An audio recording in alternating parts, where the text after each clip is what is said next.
আসসালামু আলাইকুম। সবাই কেমন আছেন? আশা করি সকলে ভালো আছেন। সুস্থতা, অসুস্থতা সবকিছু আল্লাহ তাআলার পক্ষ থেকেই হয়। তাই আমরা যখন সুস্থ থাকব তখন বেশি, বেশি শুকরিয়া আদায় করব।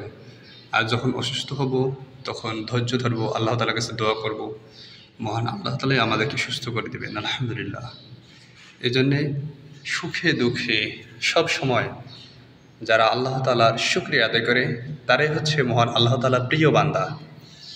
তাই আমরা সুখে দুঃখে সবসময় মহান রব্বুল আলামিনের শুকরিয়া আদায় করব।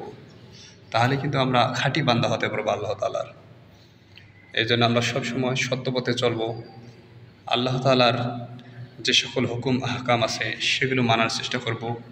কারণ দুনিয়ার জিন্দেগিতে হচ্ছে একবারে অল্প সময়, একেবারে কম সময়। এই জন্য এই অল্প সময়ে একেবারে সীমিত সময়, দুনিয়ার জীবনটা একেবারে সীমিত সময়।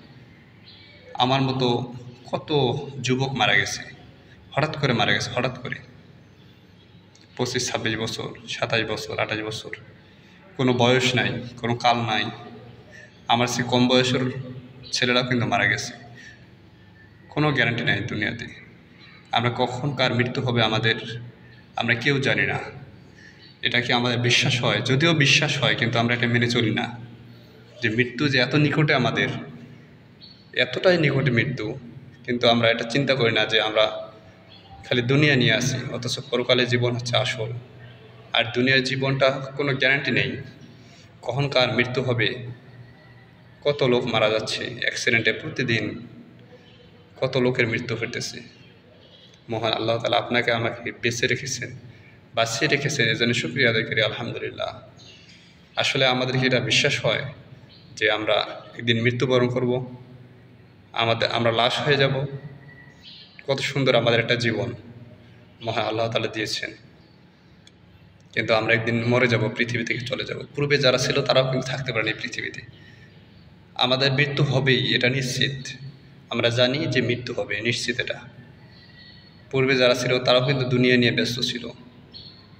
আমাদের দাদা দাদি যারা দুনিয়া থেকে চলে গেছে, তারা দুনিয়া নিয়ে এরকম ব্যস্ত ছিল। তারা কিন্তু আজ দুনিয়াতে নাই, দুনিয়া থেকে তারা চলে গিয়েছে। তো আমরাও এই দুনিয়া ছেড়ে চলে যেতে হবে আমাদেরকে, এটাই বাস্তব। এই জন্য আমরা চলে যাওয়ার আগে অবশ্যই আমাদেরকে মহান আল্লাহ তাআলা যে উদ্দেশ্যে পাঠিয়েছেন, আসলে দুনিয়াতে আসার উদ্দেশ্য কী? মহান আল্লাহ তাআলা দুনিয়াতে পরীক্ষার জন্য আমাদেরকে পাঠিয়েছেন। সেই পরীক্ষায় যদি আমরা কামিয়াব হতে পারি তাহলে কিন্তু আমরা জান্নাত পাবো ইনশাআল্লাহ। এই জন্য আসুন মহান আল্লাহ তাআলার হুকুমগুলো আমরা পালন করি, দুনিয়ার কাজের পাশাপাশি আল্লাহ তাআলার হুকুম পালন করি। তাহলে মহান আল্লাহ তাআলা খুশি হবেন, আমরা দুনিয়াতে সফল হব, আখিরাতেও সফল হব ইনশাআল্লাহ। আসসালামু আলাইকুম ওয়া রাহমাতুল্লাহ।